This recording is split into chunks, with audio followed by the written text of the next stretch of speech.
Le titre déjà dit beaucoup de choses, donc Ouais. on va démarrer la présentation. À toi, Frédéric.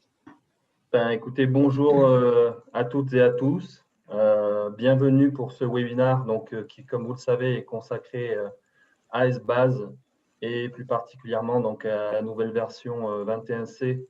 Donc, vous allez voir donc aujourd'hui un aperçu. Avant de commencer, quelques informations sur la conduite de ce webinaire. Nous aurons 2 sondages lors de ce webinaire. Il y aura aussi la possibilité de adresser vos questions. Et je précise bien que ces questions doivent être posées dans la section ou dans l'onglet, on va dire, questions et réponses ou Q&A. Nous y répondrons donc tout au long du webinaire. Donc, posez vos questions. Elles seront soit répondues donc, lors du webinaire en live, soit dans la session Q&A qui terminera en fait ce webinaire. Et donc à la fin de ce webinaire également, donc il y aura environ 15 minutes d'échange qui pourront se faire donc soit via le Q&A, les questions que vous aurez posées, soit également par voix où en ce moment-là vous levez la main et je vous donnerai accès et vous pourriez donc poser votre question directement avec la voix. Donc voilà, sans plus attendre, effectivement, tout webinaire commence effectivement par le Safe Harbor Oracle. Toutes les informations qui sont communiquées aujourd'hui sont sous l'égide de ce Safe Harbor. Et je laisse la place donc à Solutions BI et Quartz afin qu'ils se présentent. Bonjour à tous, Christian Montillot, fondateur de la société Quartz Insight. Donc assez rapidement, une petite présentation de notre structure qui est un cabinet de conseil dédié à l'expertise autour des solutions Oracle EPM. On existe déjà depuis 2013, mais nous travaillons pour un certain nombre d'entre nous depuis le début des années 2000 sur les solutions Oracle EPM et nous ne faisions que ça depuis cette époque. Chez Quartz Insight, nous cultivons notre expertise au travers de la veille technologique, mais aussi les formations internes, les tests que nous réalisons au sein d'Honorable, ce qui représente un effort substantiel et un engagement significatif de la part de Quartz pour comprendre et regarder toutes ces nouvelles fonctionnalités. Cela se traduit dans les faits par un haut niveau d'accompagnement sur les briques tant métier, Raphaël en est un parfait exemple, applicatif comme Rémi, ainsi que technique pour tout ce qui est nos experts en architectes techniques qui accompagnent les DSI. Cette expertise, cette connaissance profonde des solutions EPM depuis plus de 20 ans nous permettent aussi d'avoir notre propre équipe de recherche et développement afin de proposer des solutions clés en main qui accompagnent les solutions Oracle. Donc, on a des RPA, on a développé des RPA, des benchmarkers spécifiques sur Sbase, mais également des solutions de déploiement dans Google Workspace et Office 365 Web. Là où SmartView n'est pas capable aujourd'hui d'y aller, nous avons déjà une solution en live chez des clients déjà depuis plus de 15 mois. Enfin, notre ADN nous conduit à travailler régulièrement avec des partenaires. Aujourd'hui, c'est avec Solutions BI dont je suis très content de partager ce webinaire pour compléter d'abord des dispositifs existants au sein de clients de façon à assurer à ces mêmes clients un usage optimal et pérenne de leur solution Oracle. Pour nous, ça, c'est quelque chose de fondamental. Je vous invite à aller sur notre site internet pour en savoir un petit peu plus sur nos solutions. Sébastien, je te rends la main. Je te remercie, Christian. Donc, Sébastien Roux, bonjour à toutes, bonjour à tous. Je suis spécialiste PM chez Solutions BI et je gravite dans l'écosystème depuis une quinzaine d'années à peu près. Alors, chez Solutions BI, la data est au cœur de notre activité depuis un peu plus de 10 ans maintenant. Et nous mettons en avant cette expertise à travers nos offres Data et Analytics et notre offre Finance et Performance. Donc, ces deux offres comprennent bien entendu des services de conseil, d'intégration et d'expertise qui mêlent des compétences nombreuses dans le domaine de la BI, de la data science également, et avec une expertise métier et une connaissance des processus métiers associés. Ce qui nous rapproche avec Quartz Insight, c'est bien cette passion pour ces solutions qui font l'objet d'une veille régulière, au plus près et en coordination avec l'éditeur. et d'une montée en compétences continue pour mieux répondre à vos besoins. Je laisse maintenant la main à Raphaël Thomas, qui va présenter la solution Oracle Essbase, le réceptacle magique de vos données. Bonjour, Raphaël Thomas, aussi de QuartInsight. Et je suis tombée dans la marmite Hyperion Essbase toute petite en 1999. Mais avant de commencer le webinaire, pour ceux qui ne connaissent, pas, ou pour rappeler ceux qui connaissent, qu'est-ce que c'est qu'Essbase? Essbase, en fait, comme le disait Sébastien, c'est un réceptacle magique pour vos données. Donc, c'est une vue multidimensionnelle, c'est une base de données multidimensionnelle qui peut refléter exactement les données de votre business. Donc, je veux vous le montre sans plus tarder. Donc, je me connecte à Essbase. Je me connecte à ma base de données.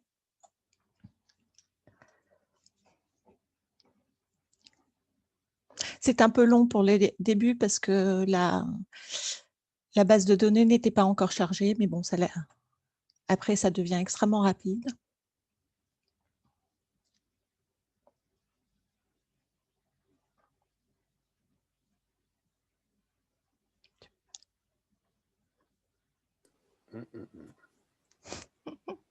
Ça va venir. C'est la première utilisation, en fait. J'aurais dû la démarrer plus tôt.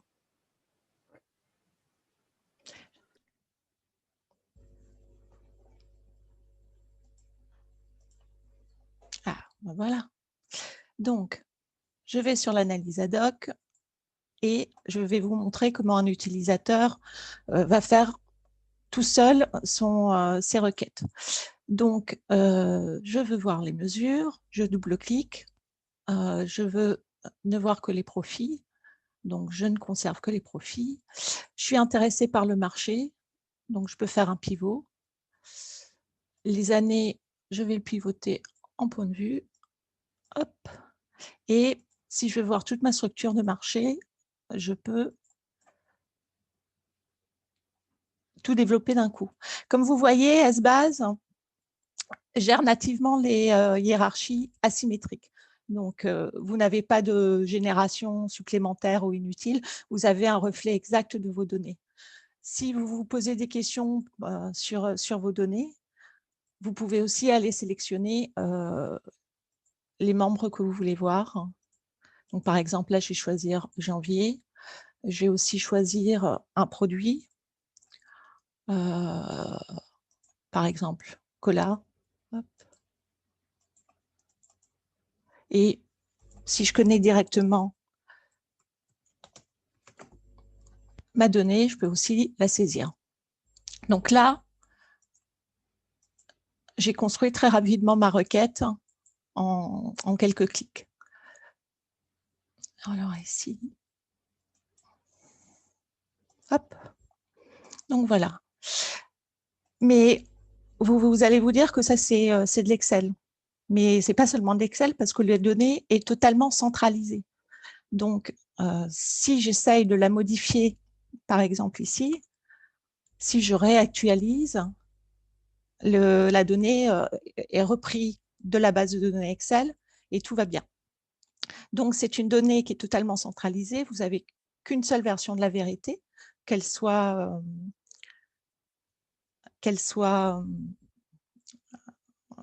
soient les requêtes que vous allez faire, vous allez toujours avoir le même croisement. Et c'est totalement sécurisé puisque Essbase peut faire gère la sécurité à la cellule près. En revanche, vous avez aussi, si vous avez les droits d'écriture, par exemple, au niveau de la France, au niveau budgétaire, je me présume que je vais avoir des ventes un peu plus fortes que prévu avant. Je peux la mettre à jour, mais uniquement si j'ai les droits pour le faire. Donc, c'est un moteur sécurisé, extrêmement flexible, et je peux naviguer dans mes données comme je souhaite. Par exemple, là, je voudrais sélectionner mes ratios. Donc, je conserve mes ratios, je zoome et j'aurais aimé voir un ratio, pas seulement sur le payroll et les codes, mais sur un autre indicateur. Donc, je vais ouvrir le concepteur des cubes et je vais créer un autre ratio. Pour faire simple, je vais aller copier un ratio existant. Je voudrais le faire sur le marketing. Donc, je copie la donnée. Hop. Je crée mon nouveau membre. Je modifie le calcul. Et là, je vais aller me connecter sur Cube Designer et créer mon cube. Donc, vous voyez, SBAS, c'est aussi un moteur de calcul très puissant. Ici, vous avez quelques exemples de formules à la volée, mais c'est aussi une base de données qui peut stocker des calculs stockés et vous pouvez construire complètement votre logique business avec. Donc, mon cube a été créé. D'accord. Hop. Je double-clique et voilà, j'ai mon nouveau ratio. Et en termes de... C'est un moteur non technique, en fait, qui est à la portée de tous. Si vous avez l'habitude des formules Excel ou quoi que ce soit, vous pouvez très bien vous mettre à SBAS. Je laisse la main à Christian. Bon, voilà, c'était une petite présentation avec certains nouveaux éléments graphiques que vous avez pu voir, avec un changement quand même significatif, puisqu'elle a tout travaillé dans Excel et avec du web. Vous avez vu qu'il n'y avait pas de console de type ES. Donc là, c'est des changements assez sympathiques. L'autre information qui est importante que je voulais partager avec vous, c'est que la version SBAS 21C a été rendue disponible hier soir par les US. Donc ça également, c'est aussi intéressant, vous pouvez la télécharger dès à présent. Et l'autre point que je voulais vous dire, c'est que toutes les démos que vous voyez aujourd'hui sont en démo live sur une SBAS 21C déployée dans notre cloud Orange Flexible Engine, puisqu'il y a un mois, la Corp US nous a délivré une version bêta justement pour pouvoir la tester et préparer ce webinaire avec Oracle. Donc, on a eu le temps d'abord de l'installer, de subir quelques petits écueils de la documentation bêta qui était délivrée, et puis bien de s'immerger dans cette version et vous proposer toutes les nouvelles fonctionnalités et que vous allez voir par la suite. Ce qui est très important de comprendre dans ce slide, c'est un petit peu comment Oracle s'est structuré. En 2019, il y a eu une première étape importante au niveau du fonctionnement du recherche et développement, puisque l'équipe SBAS a quitté l'équipe PM en tant que telle pour rejoindre l'équipe tech, c'est-à-dire toutes celles qui s'occupent de la database en tant que telle et de fusion middleware. C'est-à-dire que SBAS est rentré dans le cercle très fermé du cœur des solutions d'Oracle. Donc ça, c'est un élément important. Le fruit de cette scission est l'apparition de la SBAS 19C dans le cloud en, je crois, septembre 2019. Qui n'a pas forcément rencontré son public aujourd'hui. Et Oracle a continué à avancer et nous délivre aujourd'hui une SBAS 21C où là encore, ils ont changé un petit peu leur fusil d'épaule. Cette fois-ci, ils ont décidé que SBAS 21C serait d'abord et avant tout une version on-premise qui serait disponible dans deux modes de déploiement, soit dans vos data centers sur le on-prem classique, soit sur OCI avec un Oracle Store pour un déploiement ultra rapide. OCI, c'est le cloud d'infrastructure IaaS d'Oracle, l'équivalent d'Amazon, l'équivalent de Google, l'équivalent de Azure. Donc ça, c'est un élément important, c'est que maintenant, SBAS 21C, c'est le on-prem qui lead les fonctionnalités et non pas le cloud. Donc on a quelque chose qui est très différent de la politique de l'EPM qui, eux, ont rejoint l'équipe ERP. Raphaël, tu peux revenir sur les slides? Merci. L'autre point, c'est bien sûr que SBAS intègre le cœur de la stratégie et des fondamentaux d'Oracle. Donc, on va le retrouver au sein de la DB, et c'est une DB parmi les autres. Ça veut dire que tous les composants de la solution Oracle, c'est-à-dire OAS, qui est l'équivalent de OAC, mais on-premise, EPM Cloud, ERP Cloud, et les suites e-business suite, etc., vont s'appuyer sur une base de données telle que SBase. Elle ne fait plus partie intégrante de EPM, elle va s'appuyer dessus. Donc, ça change le paradigme et le prisme de l'usage de SBase, et on vous l'avait déjà annoncé il y a 2 ans également, lors d'un webinaire que nous avions fait, en présentiel en l'occurrence, où SBase intégrait le cœur des solutions d'Oracle. Donc ça, c'est intéressant. Donc la nouvelle stratégie autour d'SBase est très claire. C'est la version on-premise, une seule version que l'on maintient et que l'on pourra utiliser selon 2 stratégies de déploiement différentes. Next, voilà. Donc pour quelques évolutions par rapport aux éléments techniques, on pourrait aller très loin dans les questions sur les éléments techniques par la suite, mais déjà un petit peu sur la roadmap. Un élément important, c'est qu'au niveau de l'operating system, on est sur de l'Oracle Linux 7 et 8 et du Red Hat Enterprise 7 et 8. Nous l'avons déployé sur un Red Hat 7.7 et ça fonctionne très bien. Le JDK qui est utilisé est un JDK 8 de dernière version. On est sur des supports Oracle Database avec le support du RCU qui est propre à Fusion Middleware sur des versions modernes des bases de données Oracle ou de Microsoft SQL Server. Au niveau des navigateurs, puisque vous allez utiliser effectivement une grande partie des navigateurs pour communiquer, interfacer et administrer SBase autour de Edge, Chrome, Firefox et Safari, donc sur des versions pareilles, modernes. Et au niveau des web serveurs, côté hébergement, on est également sur les dernières versions d'Apache ou d'Oracle HTTP Server, donc on est sur des niveaux élevés, ce qui permet de complètement s'affranchir aujourd'hui des obsolescences d'infrastructures au sein des DSI. Voilà, je vous laisse continuer. Non, c'est parfait, vas-y, continue. Je vais lancer un premier sondage avant de continuer. Alors, effectivement, la question est de savoir quelle est votre priorité aujourd'hui, votre priorité numéro 1 dans les 6-12 prochains mois. Une upgrade vers la version 21C qu'on va vous présenter aujourd'hui, plutôt de la gestion de la performance sur un outil tiers, ou encore un projet de reporting ou tout simplement de la veille technologique. Voilà, je vous laisse le temps de voter et on regardera les résultats par la suite. Alors, j'ai déjà 25 votes, 30 votes, 35 votes.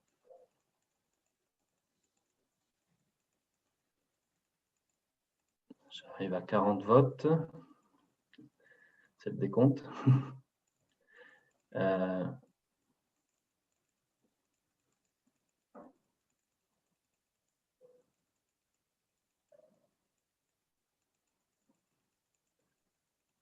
Bon, j'arrive à 45 votes. Je vais clôturer le sondage.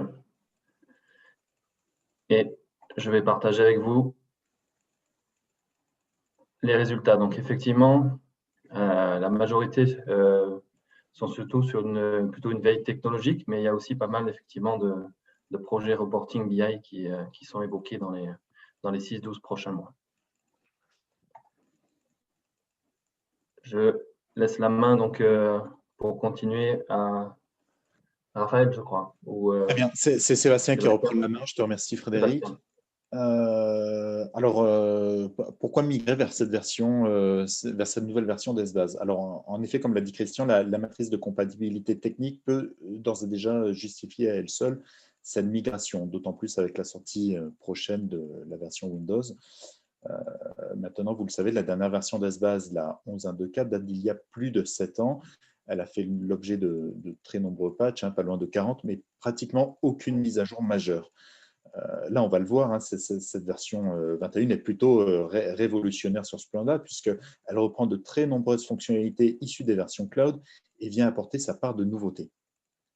Nous ne retiendrons ici ou nous ne présenterons ici à la suite que les fonctionnalités les plus marquantes, étant donné le temps limité du webinaire.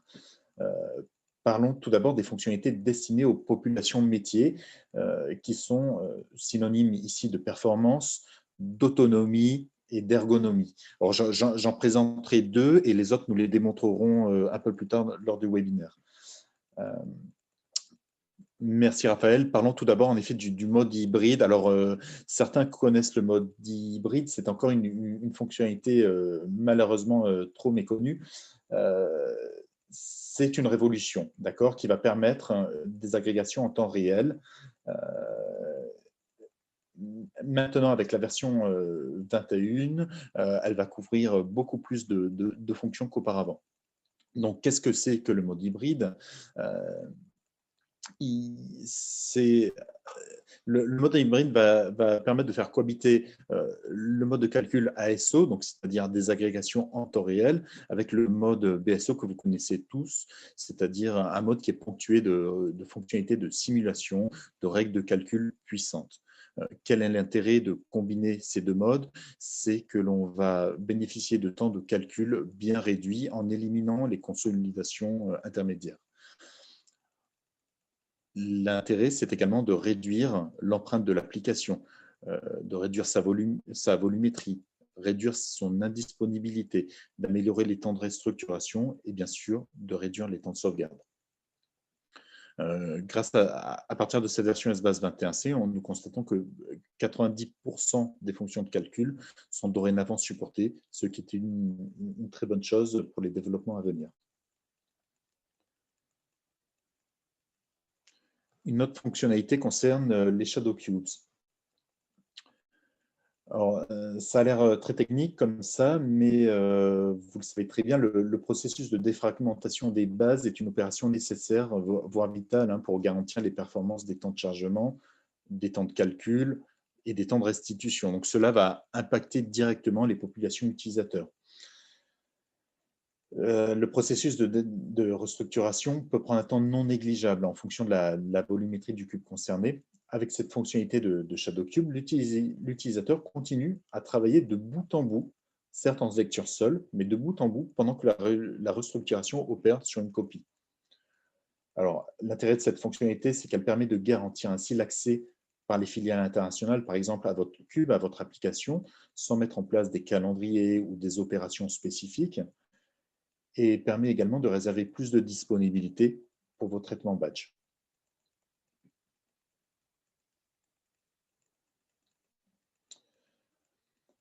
Maintenant, en ce qui concerne les fonctionnalités destinées aux populations administrateurs. Donc, ces nouvelles fonctionnalités sont synonymes d'ergonomie en termes d'administration, de portabilité et également d'une meilleure intégration dans le SI. Raphaël Thomas va vous présenter peu après l'administration, la nouvelle interface d'administration web. En 2 mots, nous avons testé l'utilitaire LCM V2 qui permet par exemple de migrer vos anciens cubes, donc en 1123, 1124, non seulement vers SBase Cloud, donc par exemple la version 19, mais également vers cette version SBase 21. Donc, grâce à ces fonctions d'export et d'import, un package complet va être généré avec tous vos skills de calcul, pourquoi pas vos données, vos DLR et bien sûr l'outline qui va être converti pour mieux la porter vers cette nouvelle version.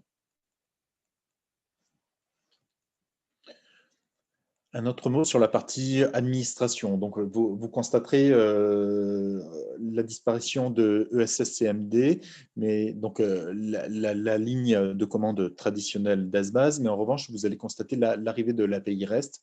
D'accord. C'est assez marquant puisque l'API REST permet d'automatiser la gestion des ressources et des opérations SBase.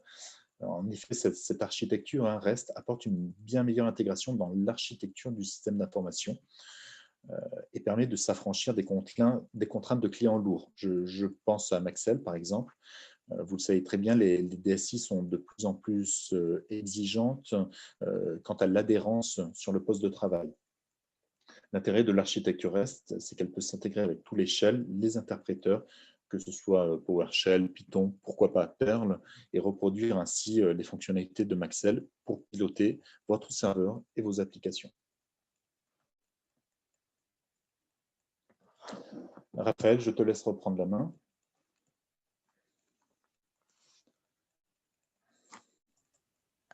Pardon, je suis allée un peu trop vite. Donc, je vais vous présenter l'interface web et vous allez convenir avec moi, si vous avez l'habitude de AS, qu'elle est beaucoup plus sexy. Donc, elle est vraiment full web. Là, vous avez en haut, en fait, tous les onglets d'administration ou de gestion sur lesquels vous pouvez naviguer. Ici, vous avez l'onglet sur tous vos jobs. Donc, vous avez des informations, vous pouvez voir le détail des jobs. Vous pouvez aussi relancer les jobs si nécessaire. Et vous avez l'ensemble en fait des opérations que vous pouvez faire qui sont regroupées ici. Donc, lancer des scripts MDX, charger des données, etc. Tout est centralisé ici. Hop. Vous avez aussi un accès étendu à vos fichiers applicatifs. Ici, par exemple, je retrouve toutes mes applications. Je vais retrouver aussi mon cube et l'ensemble des objets qui ont été stockés ou créés dans le cube. Donc, plus besoin de solliciter votre IT pour récupérer vos extractions à partir de serveurs. C'est un réel gain de temps. Ce que vous avez aussi, c'est la galerie. Oracle a mis à une disposition des exemples de cubes que vous pouvez en fait télécharger et créer à partir des fichiers Excel comme le Cube Designer que je vous ai montré tout à l'heure et sur lequel Sébastien Roux va s'étendre. Vous avez dans les applications des exemples métiers, mais vous avez aussi des exemples techniques pour vous aider à prendre en main beaucoup plus rapidement l'outil. C'est un vrai gain de temps. C'est comme ça qu'on a aussi travaillé les différentes techniques pour le webinar. Il y a aussi pour ceux qui font des simulations, des bacs à sable ou par exemple des stress tests, une gestion des scénarios améliorée et très flexible avec peu d'impact sur la volumétrie. En fait, quand vous l'activez, ça vous crée un scénario de base et tous les autres scénarios sont des reflets de l'exemple de la base. Donc, vous n'avez pas de volumétrie en plus, pas besoin de copier plusieurs versions. Ce qui va être stocké pour les utilisateurs à qui vous ouvrez les scénarios, c'est uniquement les cellules modifiées. Donc, beaucoup moins d'impact sur vos données. Une fois, il est encapsulé en fait dans un processus de workflow. Une fois qu'une personne a mis à jour ses données de scénario et le soumet à son responsable peut décider de conserver cette version-là et elle ira remplacer le scénario de base. Dans cet onglet sécurité, vous retrouvez l'ensemble de vos utilisateurs, de vos groupes. Vous pouvez définir les rôles.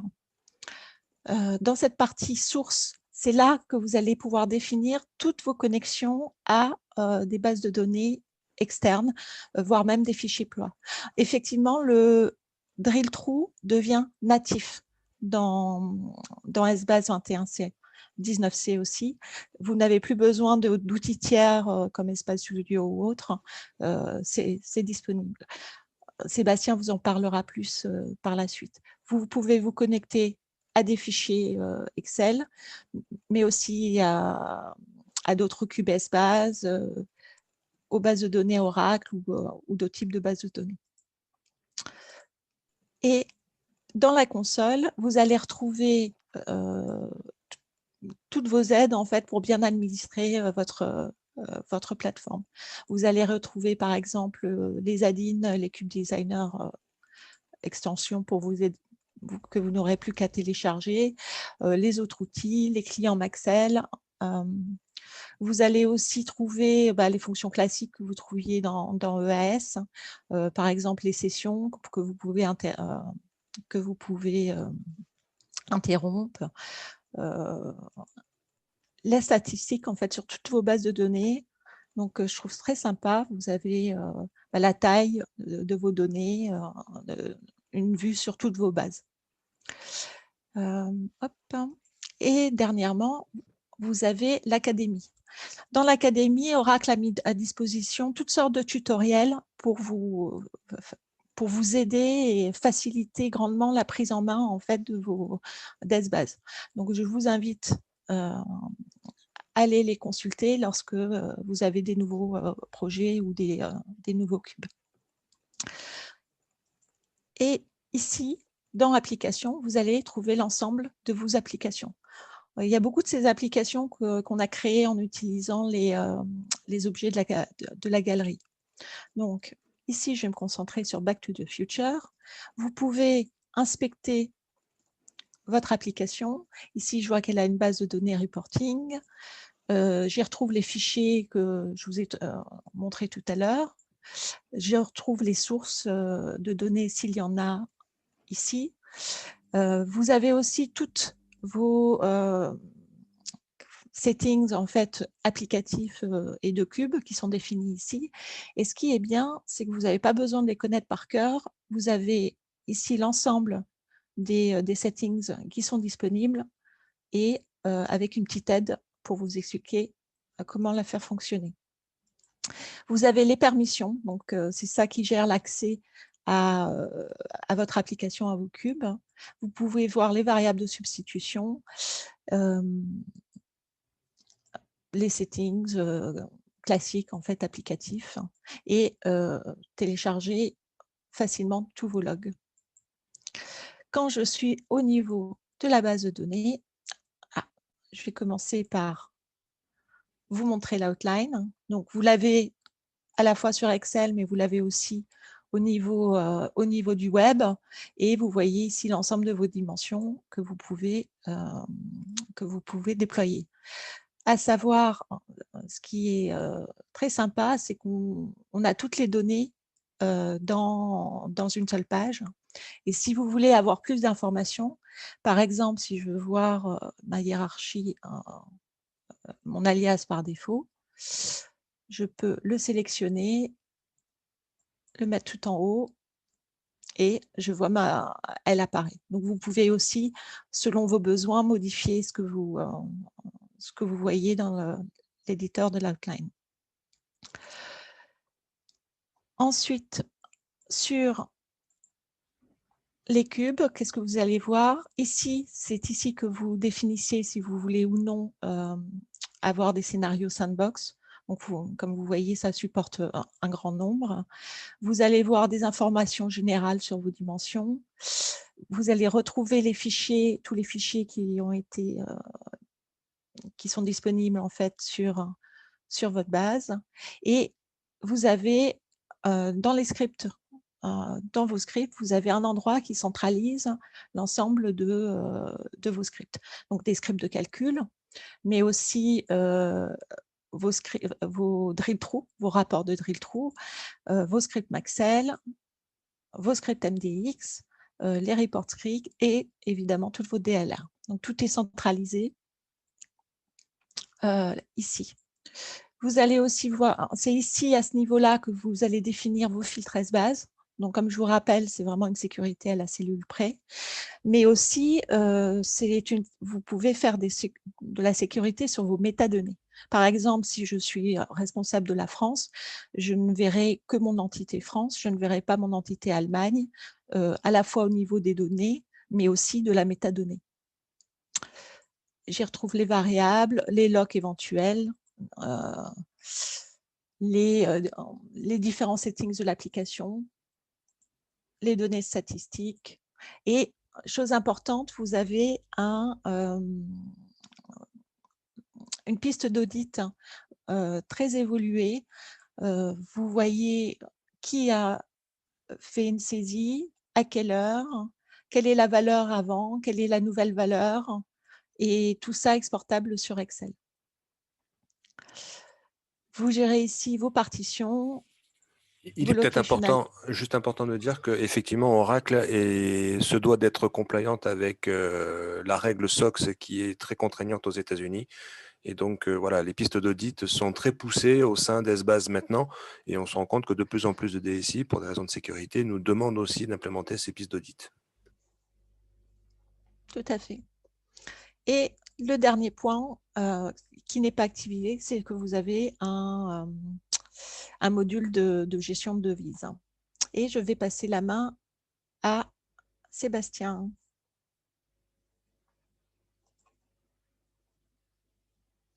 Sébastien? On ne t'entend pas. Je prends la main, je te remercie Raphaël. Donc, je vais vous parler de cette extension Cube Designer qu'a présenté Raphaël Thomas tout à l'heure. On peut voir qu'Oracle a mis le paquet en termes de modernisation de l'interface d'Esbase, rendre cette interface plus accessible à la fois pour les utilisateurs, pour les administrateurs. C'est également le cas en termes d'administration. On va retrouver donc Cube Designer, qui est une extension qui existe depuis le portage d'Esbase dans le cloud Oracle, donc dans Oracle Analytics Cloud à l'époque, et plus récemment dans Esbase 19c, qui est disponible sur OCI et via la marketplace OCI. Alors, je lance Excel et je vais aller extraire mon outline directement. Je pourrais très bien l'exporter à partir de l'interface web, mais je vais l'extraire à partir d'ici. Je vais sélectionner. Alors, je me connecte préalablement.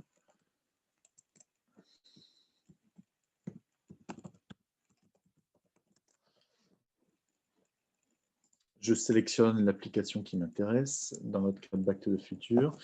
On peut sélectionner, on peut choisir la méthode de représentation des hiérarchies. Par défaut, on va prendre Parent-Child, c'est celle que l'on maîtrise le mieux généralement. Je pourrais très bien récupérer les données du cube avec une limite de 400 mégas. Ça peut être intéressant pour faire une petite sauvegarde, pourquoi pas en phase de développement. Et bien sûr, je peux récupérer des scripts de calcul, que ce soit des scripts classiques ou des scripts MDX.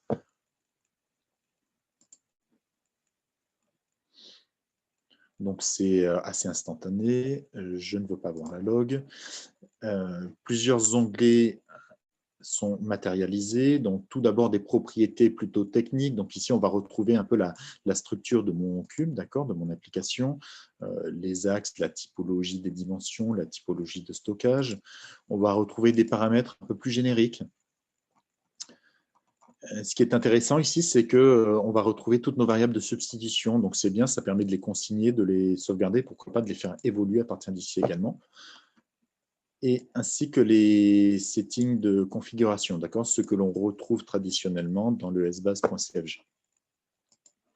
Des informations supplémentaires par rapport aux dimensions. Donc ici, par exemple, le nommage de mes dimensions, que ce soit par génération, par niveau. Et ensuite, nous accédons à nos différentes dimensions. Donc time, account, organisation, etc. Prenons la hiérarchie account ici. Donc, on voit bien la relation parent-enfant. Le problème, c'est que ce n'est pas très lisible ici, surtout lorsqu'il y a plus de 1000 membres, la lecture devient un peu compliquée. Donc, il y a un petit utilitaire qui permet de visualiser la hiérarchie que vous avez construite à partir d'Excel. Vous cliquez ici. Alors, j'ai pu le tester lors d'un projet avec un compte de résultats, enfin avec un axe indicateur qui comportait pas loin de 3300 membres et c'était assez rapide à charger. D'accord. Donc, vous pouvez naviguer dedans, vous pouvez effectuer vos recherches. Vous pouvez afficher certaines propriétés, les alias, afficher plusieurs tables d'alias en même temps, ça peut être utile pour les comparer. Voilà pour la hiérarchie. Vous pouvez faire quelques modifications en bloc. Alors, c'est intéressant. Imagine que vous avez un cube BSO, vous souhaitez le migrer non seulement vers Esbase 21c, mais également le basculer en mode hybride. Donc, vous savez, c'est ce mode où vous allez passer vos axes sparses en dynamique. Donc, vous pouvez basculer grâce à cette fonctionnalité tous vos axes, tous vos niveaux intermédiaires en dynamique d'un seul coup. Vous n'avez pas à vous taper membre par membre, les propriétés membre par membre. Voilà, c'est un petit gadget et on peut faire exactement la même chose dans la version web, dans l'interface web également. Ici, il n'y a pas de formule. Si je vais dans ma dimension scénario, donc on voit bien un champ formula. Donc, ce qu'a fait Raphaël, elle l'a édité directement dans la cellule Excel. Mais on peut très bien l'éditer à partir d'ici. L'intérêt, c'est que l'on retrouve les éléments de l'outline que l'on peut rajouter à tout moment et surtout nos fonctions que vous voyez ici. Une fois que vous avez terminé vos évolutions, vous avez avancé sur l'élaboration d'une dimension, vous pouvez la publier au sein de votre cube existant ou pas. Donc, je clique sur « Construire un cube », soit je crée un nouveau cube, soit je mets à jour un cube existant, d'accord, avec la conservation ou pas des données. On pourrait très bien mettre cette interface dans les mains d'un utilisateur ou d'un administrateur fonctionnel pour qu'il puisse faire ses propres mises à jour, pourquoi pas sur un environnement spécifique. Il serait tout à fait capable de charger des données via cette fonctionnalité. On peut très bien charger, donc sélectionner notre application, charger des données, et on va aller chercher, sélectionner un fichier dans notre file system. Toutes les actions de chargement, donc de construction, de chargement de données sont tracées. D'accord, donc elles sont tracées dans cette fenêtre et à tout moment, on peut visualiser les différentes logs, les différentes erreurs également et accéder aux fichiers de rejet à partir d'ici sans avoir à se connecter au serveur.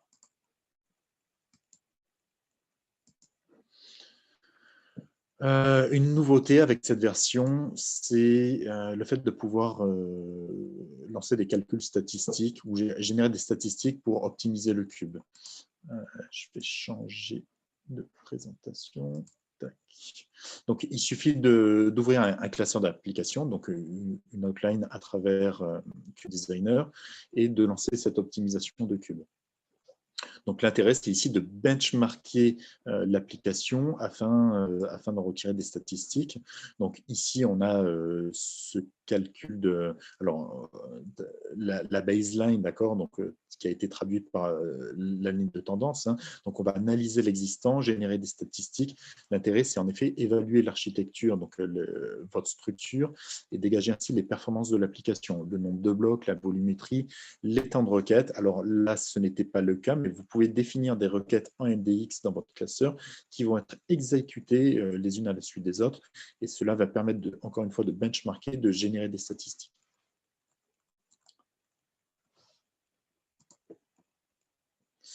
Une autre fonctionnalité de cette fonctionnalité d'optimisation, c'est extraire la répartition des données, toujours dans l'optique d'optimiser le stockage du cube.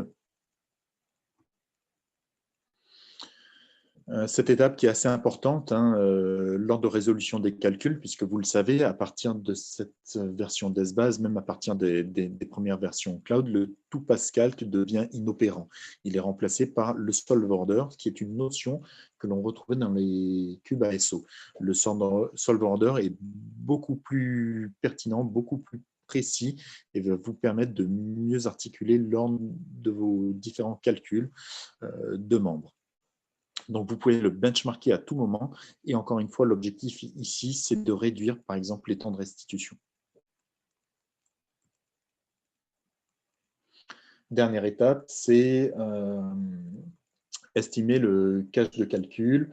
Le cache de calcul va permettre à Esbase de trouver les blocs plus rapidement lors de l'exécution de calcul. Donc, on peut très bien générer des statistiques sur ce plan et ensuite les appliquer ou pas. L'intérêt, c'est donc au fur et à mesure, des évolutions de votre application, des migrations à travers différents serveurs, que ce soit dev, recette, etc., ou changement de serveur, vous allez pouvoir benchmarker et optimiser par la suite vos applications.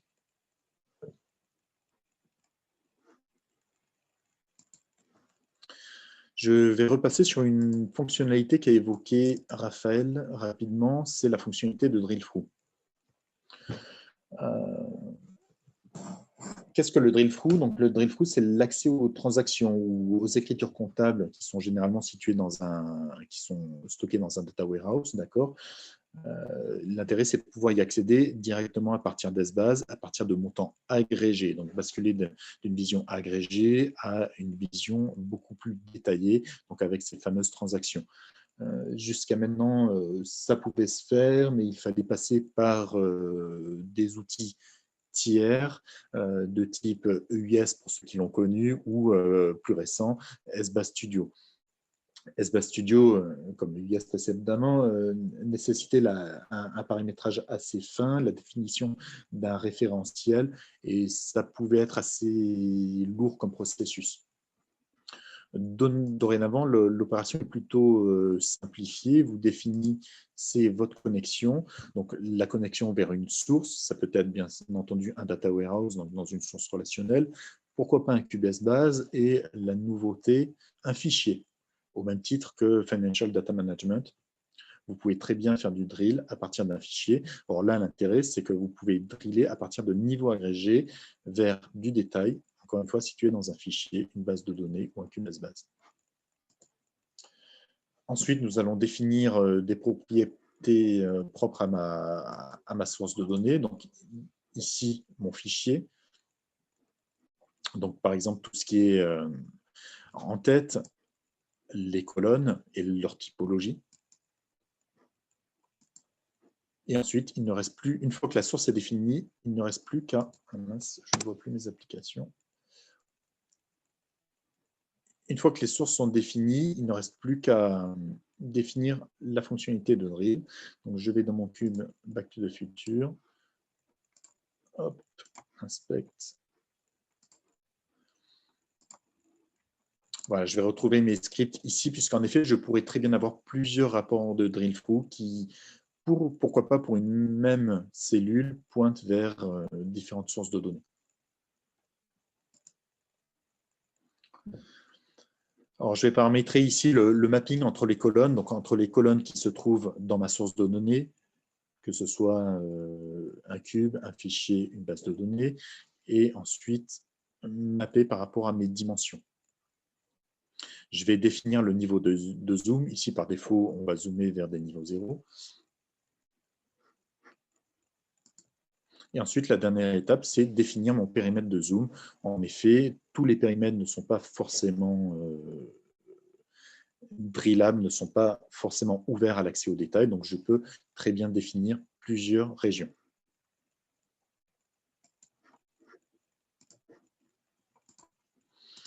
Donc, si je me connecte, j'ai un modèle tout fait.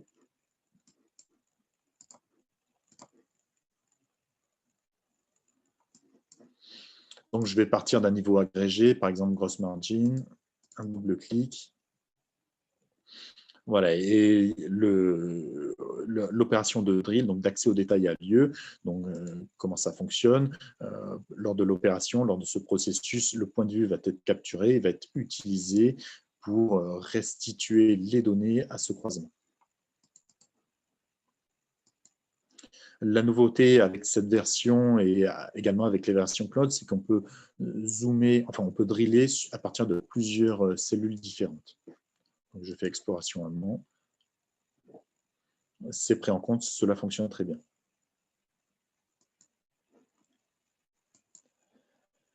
Je vais passer à la main à Raphaël.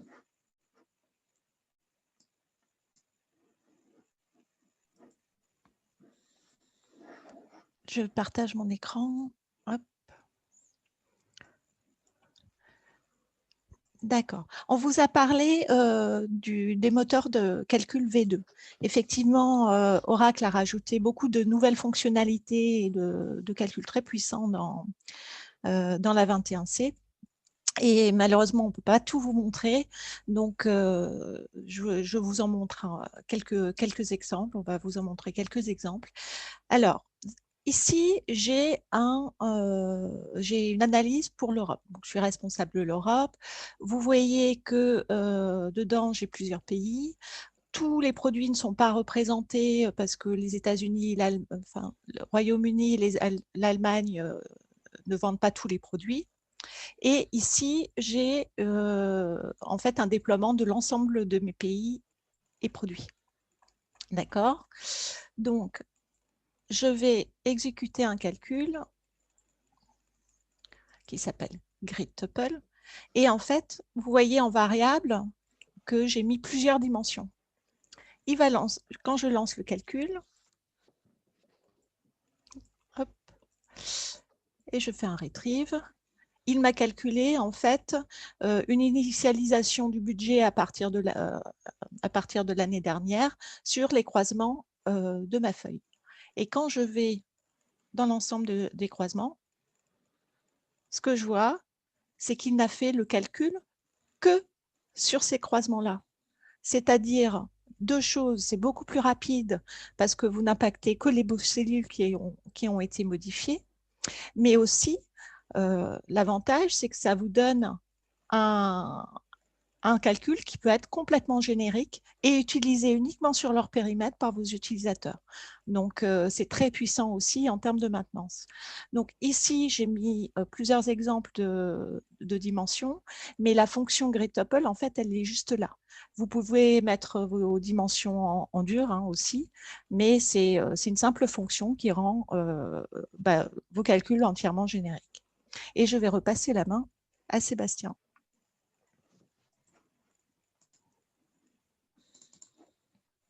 C'est vraiment une nouvelle fonctionnalité du moteur et il y en a plein comme ça, des petites évolutions, améliorations du moteur de calcul qui sécurisent les calculs et les données, qui simplifient l'administration au quotidien et qui apportent un gain de performance très appréciable au niveau des utilisateurs. Alors, je vais vous parler très rapidement des variables de substitution de session, donc les Runtime Substitution Variables. Alors, bien entendu, certains connaissent, mais elles ont été bien améliorées depuis et rendues beaucoup plus disponibles. Donc, elles sont apparues avec la version 123, donc une version précédente, le patch 500. Malheureusement, elle n'était exploitable qu'en ligne de commande, donc on pouvait y accéder, mais de façon très technique. D'accord. Elles ont ensuite fonctionné à partir de SmartView, à partir de la version cloud, et sont pleinement opérationnelles maintenant dans cette version SBase 21 on-prem, donc cette version d'SBase que vous déploierez dans votre data center. Quel est l'intérêt de ces variables? C'est encore une fois de favoriser l'interaction des utilisateurs avec SBase, tout en évitant de solliciter ou de sursolliciter l'administrateur. L'intérêt pour l'utilisateur, c'est de raccourcir les cycles de planification, par exemple, ne pas avoir à choisir parmi plusieurs scripts similaires ou avoir à solliciter l'administrateur. Pour l'administrateur, cela signifie pour lui de réduire de façon conséquente les scripts à maintenir, c'est-à-dire qu'il ne va pas décliner un script de consolidation sur un périmètre autant de fois qu'il y a de filiales, par exemple. Donc, je vais vous montrer. À partir de maintenant, en tant qu'utilisateur, vous allez pouvoir piloter le périmètre d'exécution de vos calculs. Donc là, j'ai un calcul d'initialisation du plan à partir de mon réalisé. Et vous le voyez, on a des prompts. C'est nouveau, donc, enfin c'est nouveau. Ça arrive enfin dans SmartView et vous pouvez ainsi interagir avec votre règle métier derrière. Donc, dans notre règle métier, dans notre script calcul, on a défini cette variable et on l'a commenté ici, vous voyez, c'est un peu plus explicite. Donc, on va inviter, proposer à l'utilisateur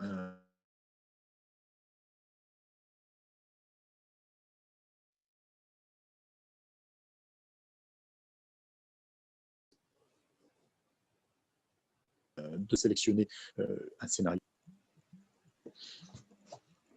Voilà, hop, je sélectionne. Alors là, ici, je peux sélectionner un ou plusieurs éléments, mais ça, je peux très bien le générer dans je peux très bien le générer dans les propriétés. Je peux sélectionner également les propriétés. au-delà avec la saisie de coefficients, de valeurs. Donc, par exemple, je vais saisir ici un taux, par exemple, de 15%. Je vais lancer mon calcul. Hop, le traitement abouti. Et voilà, mon scénario est généré.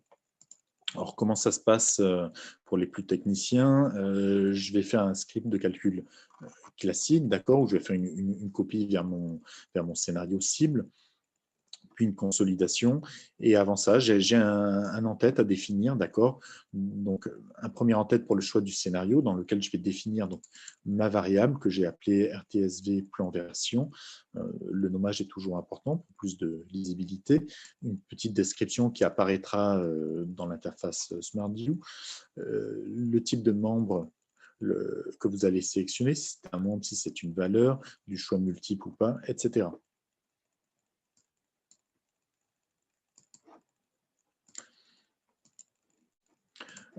Je reviens dessus.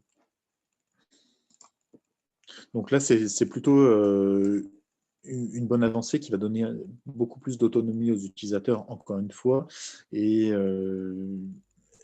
permettre aux administrateurs de se focaliser sur d'autres tâches. Il y a une autre option qui est possible également avec ces variables de session, c'est pouvoir donner la main sur le point de vue utilisateur, c'est-à-dire que lorsque l'utilisateur va calculer, le script de calcul va hériter, un peu comme avec les grid tuples qu'a montré Raphaël, l'utilisateur va hériter du point de vue qui se trouve dans la feuille. Donc cela va permettre de sécuriser, le périmètre de calcul et bien entendu accélérer les traitements. J'ai terminé pour cette partie, je vous rends la main. Oui. Hop.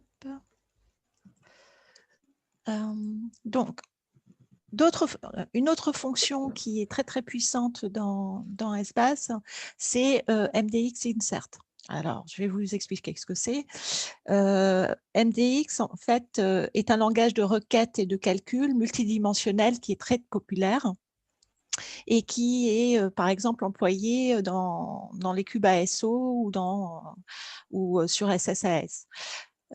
Et cette fonction, alors, ici, je vais faire une allocation, c'est-à-dire que je veux allouer mes salaires sur mes produits en utilisant mes net sales. Alors, mes net sales sont en calcul dynamique et en mode pure BSO, ça m'aurait posé beaucoup de problèmes parce que il aurait fallu que je fasse une somme des deux, enfin, ou bien le calcul dynamique aurait ralenti énormément mon type de calcul.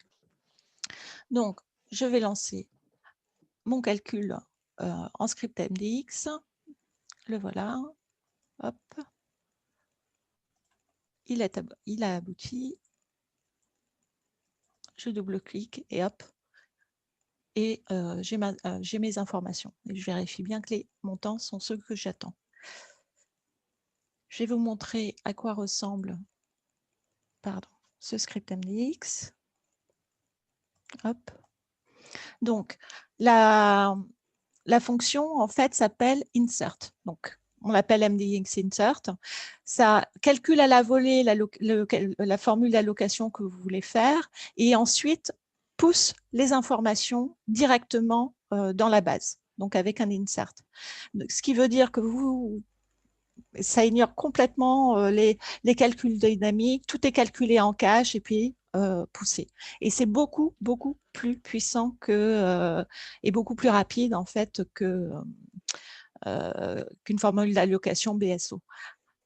À savoir que j'ai essayé de vous montrer une différence d'exemple entre un calcul BSO et un calcul MDX, mais le moteur hybride étant lui-même tellement puissant, je n'ai pas trouvé de script de calcul qui ne dépassait une seconde. Donc, il va falloir que vous nous croyiez sur parole.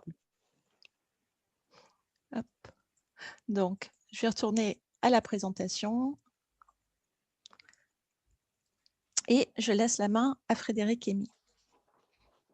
Oui, donc très rapidement, un point concernant les licences et ce qui va vous intéresser, j'espère, c'est effectivement de migrer sur cette 21C. Donc, tout d'abord, c'est disponible, enfin, le chemin de migration est depuis la 123 et supérieur, bien sûr. Pour les clients qui ont des licences SBAS+, standard ou de la suite BI Foundation, ils sont bien sûr éligibles à cette upgrade, on va dire. Et il y a deux modèles de déploiement, un qui est on-premise dans vos data centers et un autre qui est sur OCI, donc où vous pouvez amener vos licences. Tout ça, évidemment, on est sans aucun coût de licence additionnel, puisque si vous êtes sous un support actif, vous avez dès aujourd'hui, puisqu'elle est mise à disposition dès aujourd'hui, accès à cette 21C et vous pouvez l'installer. Voilà, c'est tout pour moi. Donc, je vous laisse effectivement les contacts et puis je vais lancer le sondage. Oui. Le sondage. Et on reviendra après sur les questions qui ont été posées.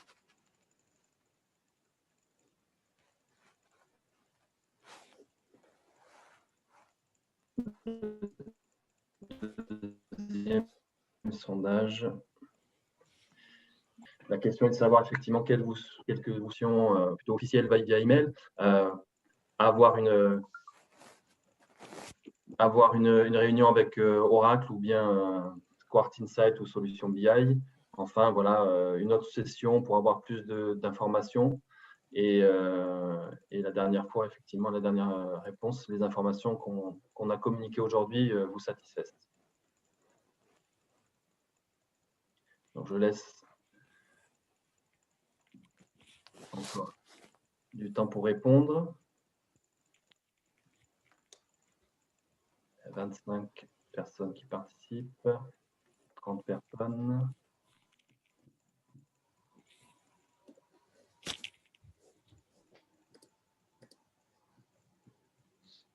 Je laisse encore 10 secondes pour répondre. En attendant, n'hésitez pas à poser vos questions sur questions et réponses. Oui, on va enchaîner effectivement avec une session de questions et réponses.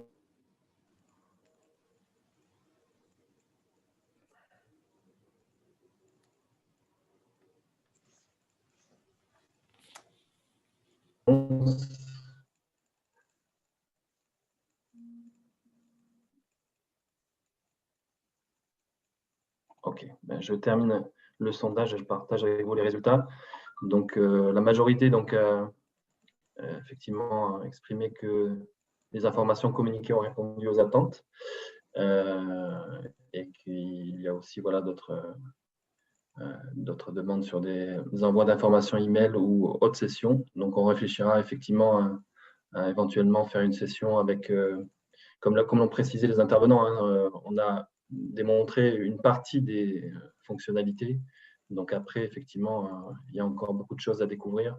L'objectif, c'était de vous donner une image globale, on va dire, de cette nouvelle version qui apporte beaucoup de changements. Donc, il y avait beaucoup de choses à aborder. Mais on pourra effectivement faire de nouveaux webinaires plus spécifiquement sur des thématiques SBAS plus spécifiques.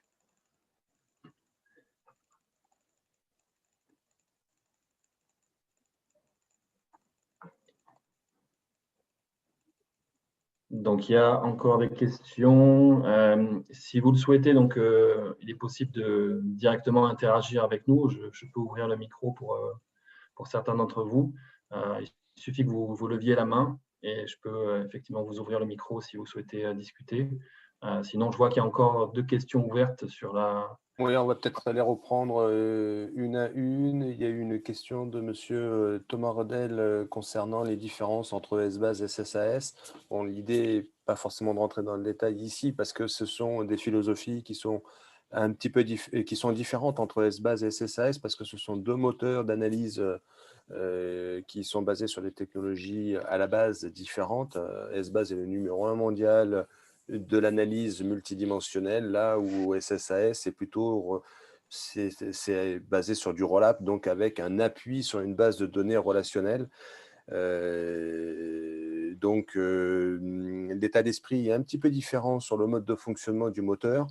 SBAS 21C propose des nouvelles fonctionnalités et des puissances complémentaires qui permettent de compléter le moteur multidimensionnel et ses capacités d'analyse avec des données fines, on l'a vu, des données qui venaient à travers le drill through de façon beaucoup plus native, beaucoup plus simple, sans avoir à mettre en place des choses complexes ou des infrastructures ou des composants complémentaires.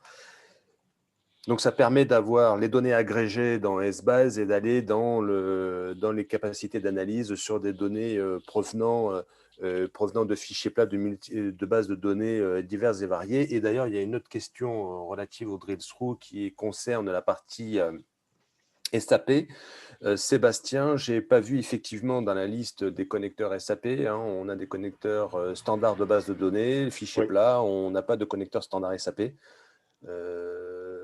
C'est peut-être une question qu'on peut remonter à l'équipe Oracle pour connaître la roadmap. Alors, c'est quelque chose qu'on peut remonter, mais après, généralement, on ne requête pas directement le système opérant. En tout cas, en termes de drill, généralement, on préfère interroger un data warehouse. Donc, pour ça, il y aurait un connecteur, donc soit un connecteur éditeur, ou alors il faudrait voir pour un connecteur plus générique de type ODBC ou JDBC. On peut adresser cette question également à Oracle. Après, l'habitude, moi, ce que j'ai observé autour de SAP, c'est soit des transactions ou de la BAP qui généraient des fichiers de données de SAP BW dans des fichiers plats, et ensuite on intégrait ces fichiers plats en tant que source externe. C'est aussi une autre façon de faire. Une autre question concernant la matrice de support avec 2IS, donc serveur web, bon, ben ça viendra dans un autre temps. Dans un second temps, difficile de dire quand exactement, peut-être la 12.2 avec le support de Windows. Je vois une question pertinente sur l'existence d'un module externe web pour la saisie dans SBase. Exactement. Alors, en effet, la saisie, c'est toujours un sujet assez sensible. Il existe des interfaces de restitution, notamment chez Oracle. Après, pour la saisie, il y a des solutions tierces qui existent sur le marché. Je pense notamment à la solution d'ODK que nous déployons chez nos utilisateurs, qui permettent non seulement de saisir directement dans SBase, mais aussi de mettre en œuvre des processus de planification, des processus d'analyse, de la saisie de commentaires, des workflows, etc. Oui, il existe plusieurs éditeurs qui ont effectivement des solutions complémentaires autour de la saisie, mais sachez que sur SBase 21C, il va y avoir des choses qui vont être proposées autour de la saisie. Bon, à savoir comment ça va s'articuler, on ne le sait pas encore. Il y avait le mode hybride. Le fait qu'on puisse le désactiver sur un BSO standalone, dans cette SBase 21C, vraiment, l'hybride va apporter au mode BSO une puissance énorme. Donc, dire on va le désactiver, c'est aller contre la nature de SBase 21C. On peut le faire, bien évidemment, mais ça veut dire qu'on va rester sur des fonctionnalités d'ancienne génération du moteur. C'est franchement dommage, compte tenu de toute la souplesse de cet hybride V2 et de sa puissance. Donc, il y a plutôt intérêt de regarder ce que l'hybride V2 va apporter dans des cubes BSO existants, peut-être proposer des adaptations sur les cubes BSO existants, mais ce serait dommage de s'occulter de cette fonctionnalité quand même majeure. Une autre question concernant les copies de cubes. Effectivement, pendant qu'on a la copie de cube, on a bien précisé que le cube était en mode read-only. Donc, Raphaël, on est bien sur le fait qu'on accède les données en lecture, mais qu'on ne peut pas pousser la data. Donc, pas de calcul, pas de pousser de data. Le cube qu'il regarde, en fait, va être détruit une fois la restructuration disponible. Donc, toute saisie éventuelle aurait été perdue. Donc, c'est pour ça que ce cube est mis en lecture seule. Donc, l'objectif ici est de proposer, de ne pas avoir d'interruption de service, au moins, en tout cas, pour tout ce qui est l'analyse ad hoc. Consultation. La consultation, voilà. C'est ça. Et la création de membres, la sécurité. Ah, ben, c'est complètement sécurisé, oui. Seul l'administrateur fonctionnel ou technique de la base de données pourra faire cette modification. Pour vos utilisateurs lecture seule ou uniquement écriture, ils n'auront même pas besoin du concepteur de cube, hein. C'est vraiment pour faciliter la vie des administrateurs. On a une question concernant tout ce qui est API interconnexion. Alors oui, la nouvelle version SBase 21C propose des API REST. Sébastien en a parlé. On a donc un Web Services. On a toujours les API Java APS qui sont disponibles. On a toujours les API Java d'SBase qui sont là. D'ailleurs, dans les slides qui vont vous être proposés, on va vous mettre la cartographie de toutes les API qui sont disponibles. Par contre, il y a des choses qui disparaissent, hein. C'est tout ce qui est Perl ou VBA. Ce sont des technologies anciennes que Oracle décommissionne. Donc, vous pourrez faire du développement spécifique en API REST, tout à fait, tout à fait. Donc, pourquoi? Parce que c'est compatible à la fois à la partie on-premise et à la partie cloud si vous allez dans OCI. Donc, c'est quelque chose qui est intéressant. Je Benoît. rebondis sur la première question, Christian, de M. Rodel par rapport aux fonctionnalités spécifiques SBase versus SSAS. Il y a juste un gros point qu'on a oublié, c'est les capacités de saisie dans SBase. En effet, dans SSAS, il est difficile ou bon, la solution n'est pas faite pour permettre la saisie. En revanche, SBase la propose nativement en toute souplesse et c'est ce qui fait, c'est vraiment la première force de la solution. Pouvoir saisir un budget, pouvoir lancer des calculs de répartition, etc. et restituer. C'est la force première du produit et c'est ça toute la différence entre ces deux solutions. SBase est aussi très largement un outil de collecte de données. Oui. Donc, tu parlais de budget, mais on a des très, très gros clients qui remontent leurs données de gestion via SBase. Donc, c'est vraiment un outil qui a été fait pour répondre aux besoins complets d'un contrôleur de gestion, d'un directeur de ressources humaines, ou quel que soit le type de métier. Et ça, oui, c'est une énorme différence avec SSAS. Petite question, deux questions techniques. C'est vraiment au cœur de la SBase 21C intègre complètement Fusion Middleware. Aujourd'hui, vous avez de la sécurité qui peut être gérée dans Shared Services. Soit vous réutilisez ce mode parce que Shared Services est toujours disponible, soit vous demandez d'intégrer toute la sécurité au sein du connecteur interne LDAP de WebLogic et vous demandez la délégation de l'authentification à WebLogic. C'est un petit peu technique, mais ce qui veut dire qu'avec WebLogic 12c, vous allez pouvoir implémenter des solutions de SSO dignes enfin de quelque chose de moderne, donc d'implémenter notamment du WebSSO compliant SAML V2. Donc ça, c'est une opportunité autour de cette 21C. Pour tout ce qui est SSL, custom déploiement ou déploiement multi-web, oui. On a fait un déploiement custom parce que c'est le plus simple pour aller le plus vite possible et dans le cadre de cette démo. Mais oui, vous pouvez séparer les choses.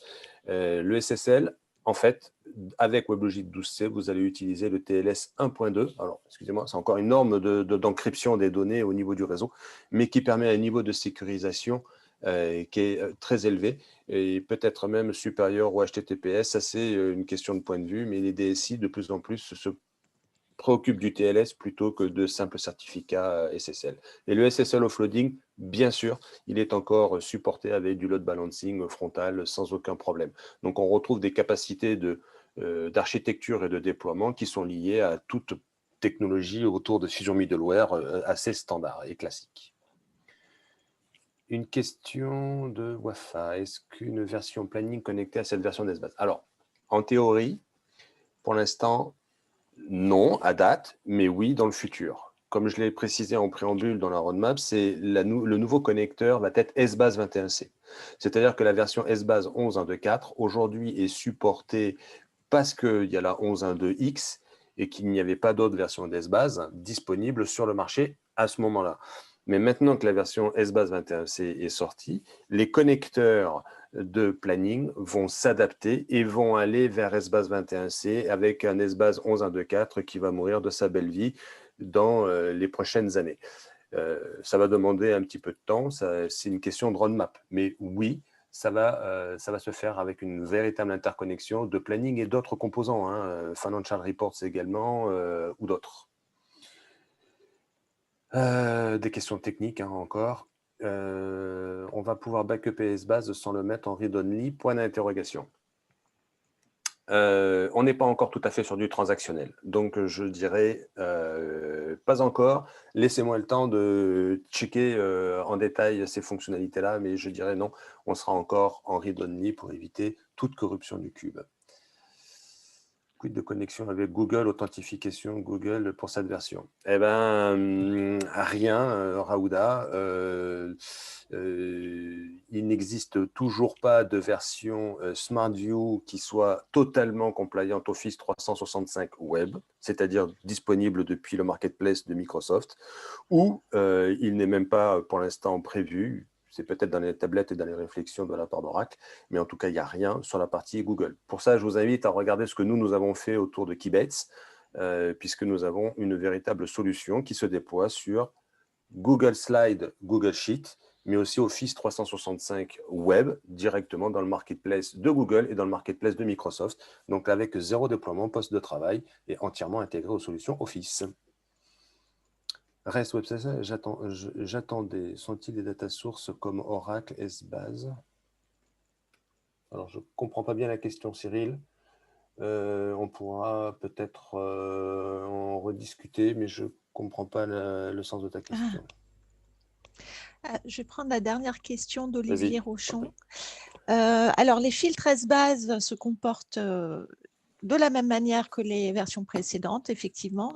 Il y a le MetaRead en plus, je ne sais pas quand il est apparu le MetaRead, mais je sais que certaines anciennes versions ne l'avaient pas. Donc la sécurité sur les données.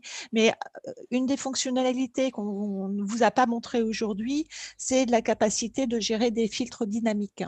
C'est-à-dire que vous pouvez avoir vos utilisateurs, vous maintenez un fichier avec vos utilisateurs, leur département, leur pays, quoi que ce soit. Et le filtre dynamique permet, au moment où ils se connectent, de lire cette feuille et d'appliquer les bonnes sécurités. Ce qui permet de faciliter grandement la maintenance de la gestion de votre sécurité, quoi. Voilà, mais voilà, des filtres comme on a dit, on ne génériques. pouvait pas tout vous montrer.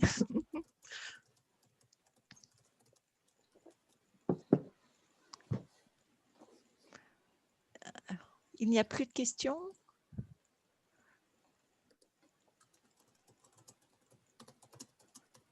Okay, ben, si on a fait le tour des questions, peut-être qu'on peut clôturer. Je vais un point qui me paraît important au niveau de la migration. Il n'y a pas eu de questions au niveau de la migration. Donc la migration, le chemin de migration, on le rappelle bien, à partir de la 11.1.2.3 de façon officielle, ce qui veut dire que si vous venez d'une version 11.1.1x, enfin inférieure à la 11.1.2.3 de toute façon, ça veut dire qu'il faudra prévoir potentiellement un jump.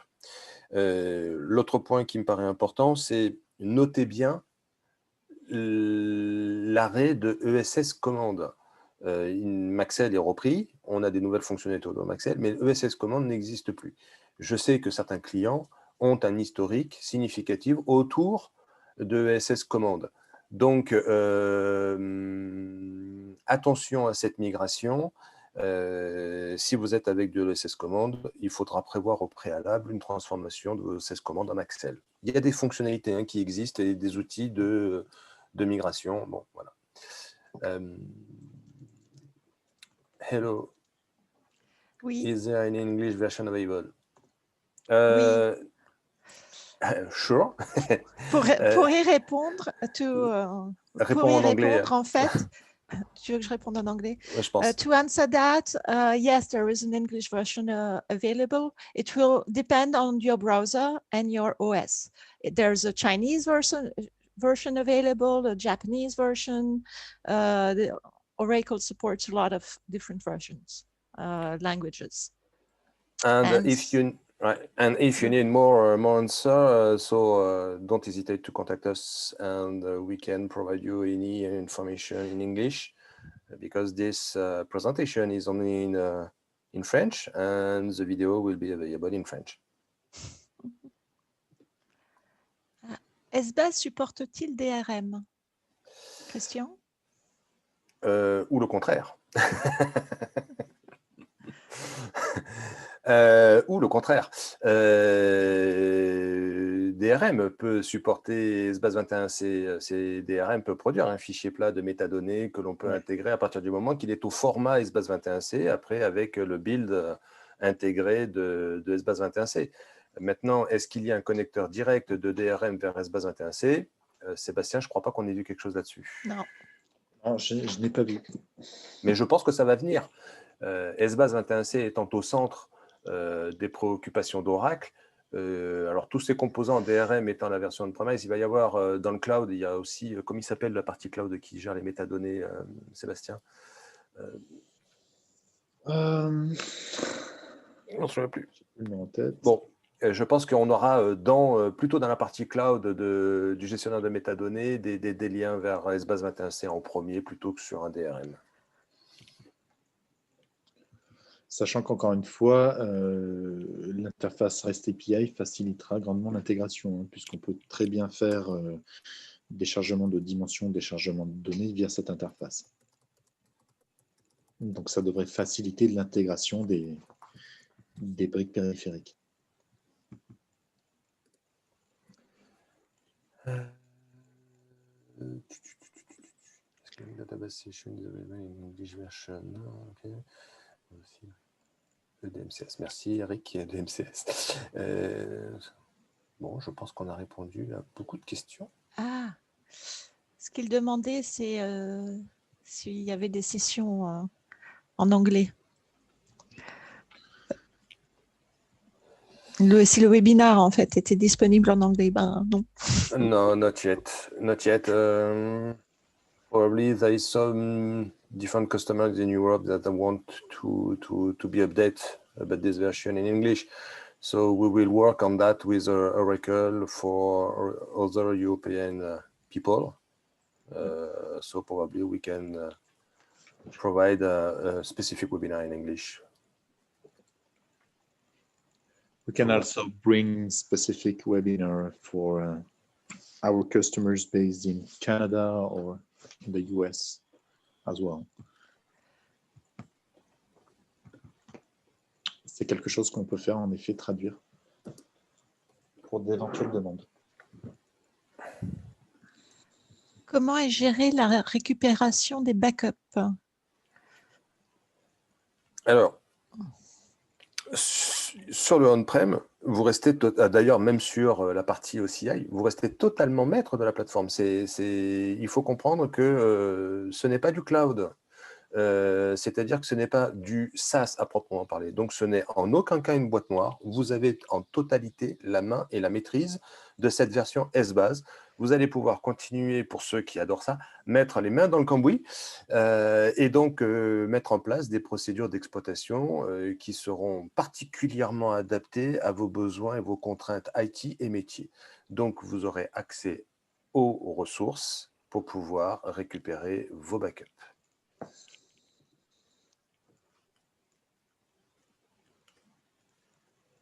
Et les restaurer, bien entendu. De ce côté-là, nous proposons déjà des solutions complètement scriptées, d'ailleurs.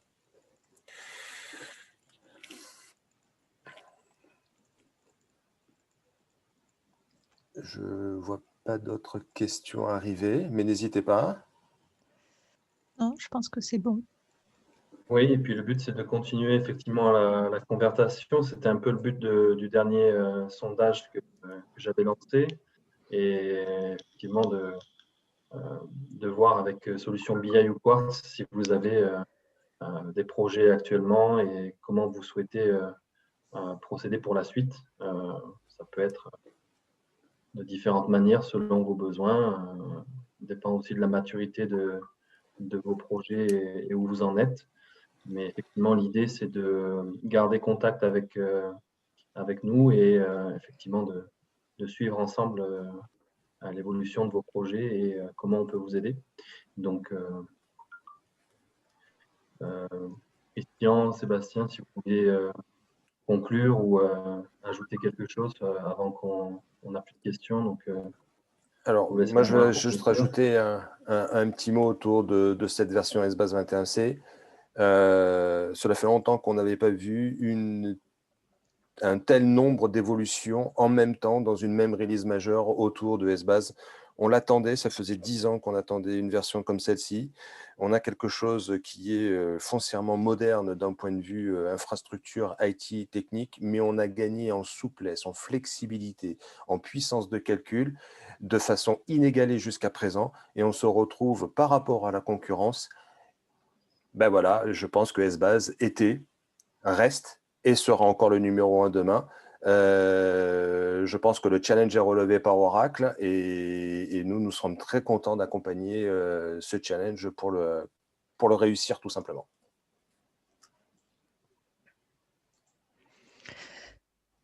Très belle conclusion, Christian. Sébastien, tu veux ajouter quelque chose ou... Non, tout est dit par Christian. Oui. Belle conclusion, Christian. Très belle conclusion. Ben, écoutez, merci à tous. Bon appétit. D'avoir participé et nous restons en contact pour les étapes suivantes. Merci. Merci de votre attention. Merci à tous. Bonne journée, au revoir. Au revoir.